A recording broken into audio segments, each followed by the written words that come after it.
Hey, how's it going out there? In this video, I'm going to review whether someone who is undocumented can travel within the United States on an airplane. My name is Rodrigo Canido. I'm an immigration attorney and I do videos on different immigration topics and how to get legal status in the United States. So if that's something that interests you, feel free to subscribe to this channel.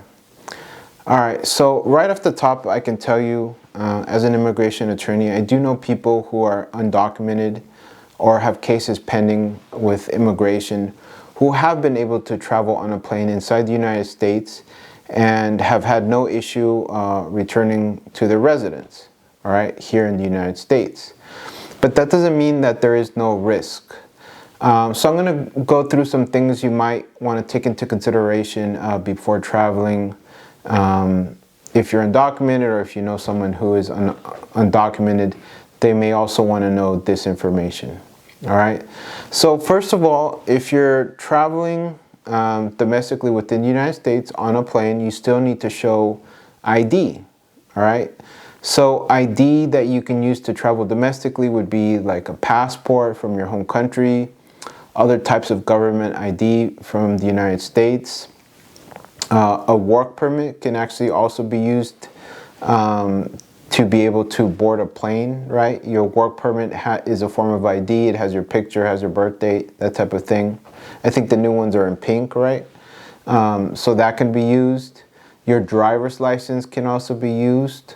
Although keep in mind, I believe in May of 2025, there's some new requirements to be able to use your driver's license as a form of ID, to board a plane.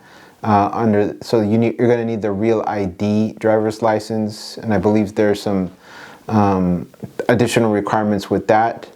But keep in mind, if for some reason you don't qualify for the new real ID driver's license and you're undocumented, you'd still be able to board a plane if you have a passport or an alternative government ID. So don't feel that if you don't qualify to have the real ID driver's license, you can no longer board an airplane domestically. Okay. Something else to take into consideration is when you're traveling domestically, you should not be asked about your legal status by federal officers. They shouldn't ask you about your legal status or your citizenship. So generally speaking, and I mean there could be special circumstances, right? But generally speaking, you have a right to remain silent about that and not disclose your legal status if you're asked about that. If you do admit, right, to being undocumented in the United States, then that admission may be used against you later on in like proceeding with the immigration court or something like that. So again, you have the right to remain silent about your legal status or your citizenship when you're flying domestically. Okay. Something else to take into consideration is where you travel within the United States. So generally speaking, within the U.S.-Mexico border, 100 miles within the U.S., in that distance, right, from the border to going into the United States, immigration officers sometimes do inspections of people who are traveling to prevent illegal immigration. All right. So if you do travel and you are in that zone, right, where they may be inspecting people, just take that into consideration. There's an additional risk of being in that area and being, an immigration officer searching you. All right. Something else to take into consideration is the United States obviously is a very large country. There's a large landmass, but we also have states that are separate from the large landmass, like Hawaii, like Alaska, right? So generally speaking, just keep in mind if you're traveling to one of those states, Hawaii or maybe Alaska, or somewhere where, even by chance you might be in a situation where your plane might land outside the United States for a quick stop, might land in another country, and then you have to come back.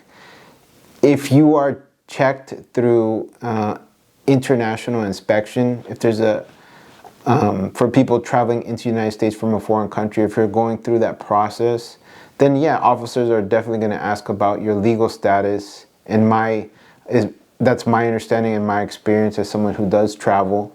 You know, how are you able to enter the country? Do you have a green card? Do you have a visa? Are you a citizen, right? And obviously, if you don't have any legal status, then you're going to have a problem there, all right? So avoid any situation where you might have to pass through international inspection, all right? So just be really careful with that. Something else to keep in mind is if you do have a case pending with immigration, maybe you're applying for a green card and you're just waiting, maybe you're applying for asylum, all right, it would be a good idea to have those documents, receipts of your case that's pending. So in case for whatever reason you are detained by immigration and you can show them you have a case pending, that may in certain situations help them to free you, okay, because they know you are at least going through a legal process to get your legal status in the United States. All right, so it's always good to have evidence of cases that are pending, or a case that you have pending. All right. I would also add that if you are traveling by yourself, or even if you're traveling with another person, let someone who's not traveling with you know about your plans to travel, know about your itinerary. That way, if this person, whether it's a family member or a friend, sees that you have not contacted them after your trip, they can say, you know, they might be able to determine that maybe you've been detained by immigration for whatever reason. All right, so it's always good, I think, in my opinion, someone you trust or a family member you trust knows of your travel plans and may try to help you if you happen to get detained by immigration. All right. Finally, if you know, you are traveling domestically, again, I can tell you a lot of people have done this and have come back and have had no issue who are undocumented, but there is risks involved. All right. Also, if you do have a case, an immigration case pending, or you want to do a consultation about an immigration matter, you can always contact my office. My contact information is below. All right. Well, thank you so much for watching. I hope you got something out of watching this video.